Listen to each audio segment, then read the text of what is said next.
भारतीय मजदूर संघ द्वारा आयोजित न्याय कन्वेंशन में फैसला के प्रधान महेंद्र कपूर अपनी बात रखते हुए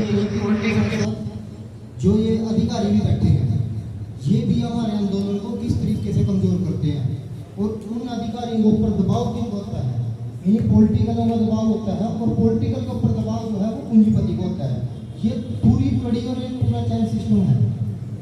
इसको मैं अपनी कुछ बातों से आप लोगों को समझाने की कोशिश करूंगा। तो साथियों, 2014 में हमने यूनियन बनाने की शुरुआत करी थी और वो चलते चलते हम जो है तो कानूनी पहलू से लड़ाई लड़ रहे थे। जो कानूनी पहलू चलता है, जिसमें हम बात करते हैं कि जो मैनेजमेंट जो है हमें अपने कानूनी गांव के अंदर फैलाने की कोशिश करती है, वो हमेशा कोशिश करेगी कि हम कानून में रहिए, कानून में रहिए। हमेशा गैर कानूनी काम मैनेजमेंट करेगी और कानून का पाठ जो है वो मजदूरों को पढ़ाया जाएगा। और उसी तरीके से जो है आंदोलन चलता रहा और उसी कानून की जिसकी मैनेजमेंट तो आई देती है, उस कानून ने हमारे पास में फैसला किया कि जो भी ये कंपनी ने इंक्वायरी करी है वर्करों की और कितने वर्कर ये निकाले हैं, तो ये सब गैर कानूनी है। तो अगर कानूनी इतनी पवित्र चीज भी है तो मैं ये कहना चाहूंगा कि तब उस कानून का ऑर्डर आने के बाद वो मैनेजमेंट जो है वर्करों का अंदर से मिला।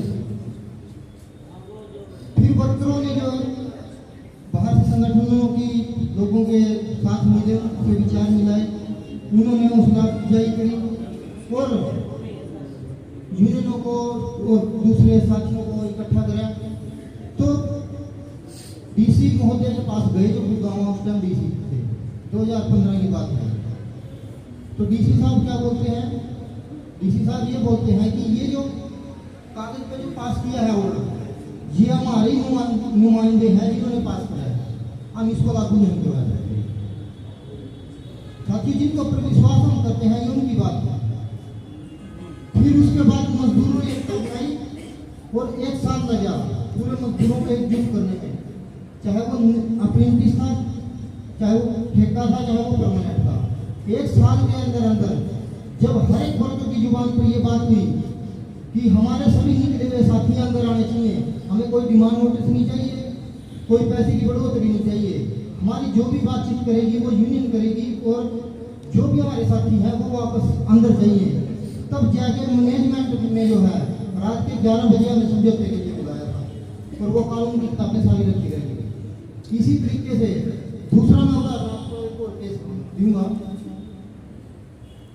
दूसरी 1 जून 2023 को फिर कानून के सामने हमारा एक समझौता हुआ। उस टाइम तक हमारे 30 साथी बाहर निकाल दिए थे कंपनी ने।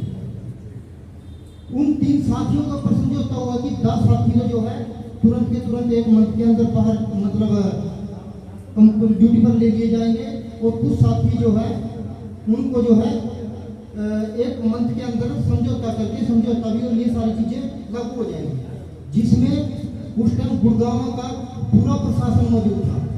4 अधिकारी लेबर के थे, तो 4 अधिकारी गुड़गांव के और एसडीएम साहब थे, इसके साथ एसीपी थे, इसके साथ साथ एसएचओ मानेसर और एसएचओ और जानी कितने थे। तो इन सारे के और अपनी कंपनी का प्रबंधन और सोनिका यूनियन के साथ थे। तो साथियों, वो समझौता हुआ नहीं तो जैसे उस समझौते का टाइम बीत गया, 1 मंथ के अंदर अंदर कंपनी ने ऐसा माहौल बनाया कि वो समझौता लागू नहीं किया। हमने धरने प्रदर्शन दे दिए, सारा कुछ दे दिया, 10 साथियों को तो वापस ले लिया, लेकिन बाकी बचे हुए साथियों को फिर वापस नहीं किया।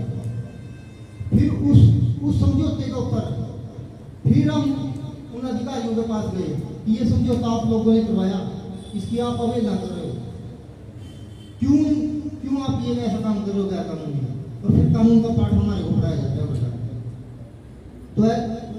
तो एक अधिकारी बोलते हैं कि मैं एडीएम में आया हूँ, मैं मिलकर बात करूंगा।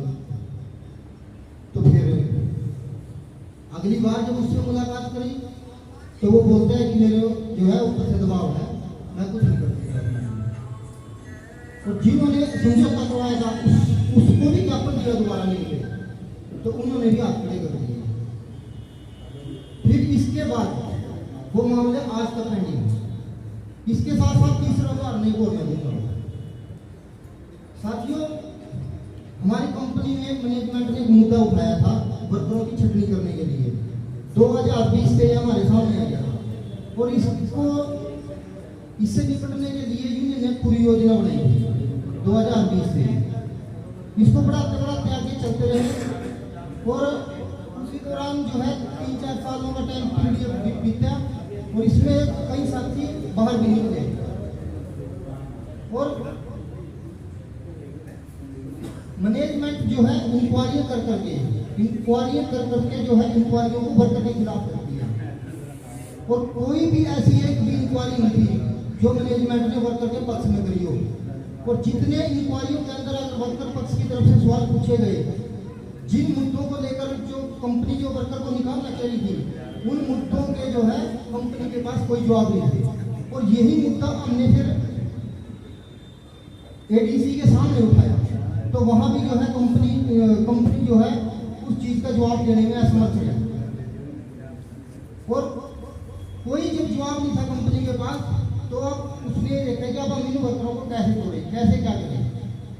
तो जो लेबर कमिश्नर थे जो चंडीगढ़, जो हमारी लगातार वार्ताओं में जो मध्यस्थता कर रहे थे, उन्होंने अपना जो कार्यभार था मध्यस्थता के लिए जो है एक अधिकारी को दिया हुआ था, अपने जूनियर अधिकारी को।